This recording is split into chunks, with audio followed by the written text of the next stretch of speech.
Hi everyone, it's Mads from Denver Bladder and I'm here with Shane and Ronnie from Those Damn Crows. How are you? Good, thanks. So we're here in Aberdeen tonight and Yes. you're on tour with Stone Broken. So the opening night was last night in Edinburgh. How did that go for you? It was really cool. It was really cool. Bit of an early start as it is tonight, but yeah, we looked out. People down the front wearing our merch and stuff, so it was a good turnout. Yeah, it's cool.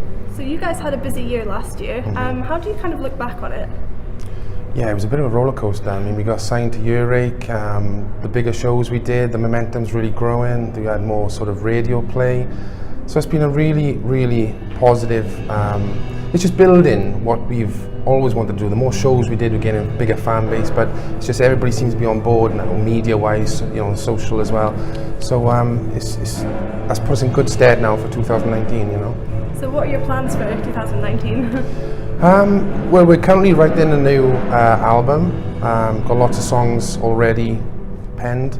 More to add, but we got festivals, some pretty decent festivals that we're really thrilled about. Like Download is massive for us.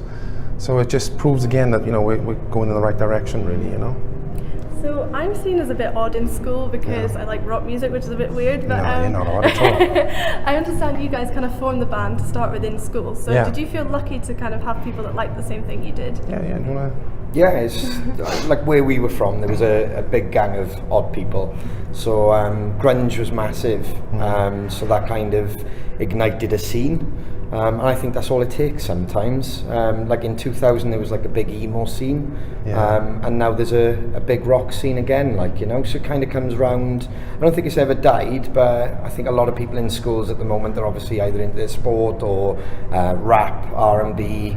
They seem to be sadly the new rock stars, but I think it's coming back. I think it's definitely a takeover. Bear with it, you'll find the right You know gang. weird, you know weird. Yeah. So who were you guys listening to younger? Well, like Ronnie said, I mean, grunge was massive when we were younger, so Nirvana was like massive for us.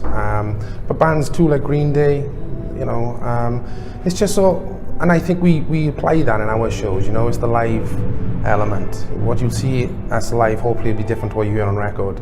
And so bands like Green Day, when you seen them, that punk element, but it was kind of pop as well. And then Nirvana, what they did was just something else. But I mean, bands like Alice in Chains, Pearl Jam, 90s we were, so that's what you kind of get in our music, you know. So I know you're also an accomplished piano player, which often I wouldn't involves say more. that. I wouldn't say that. I'm half decent. That involves sometimes more sort of classical styles. So how did you find that if you were more into rock?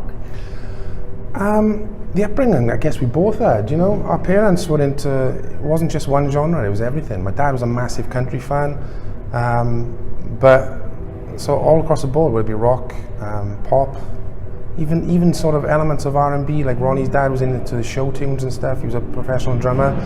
So you hear songs should stand on their own, whatever genre. And then you can rock it up, then you can put a piano in, then you can make it all, you know, simplify it. The song will stand by itself, and that's what we tend to do, you know.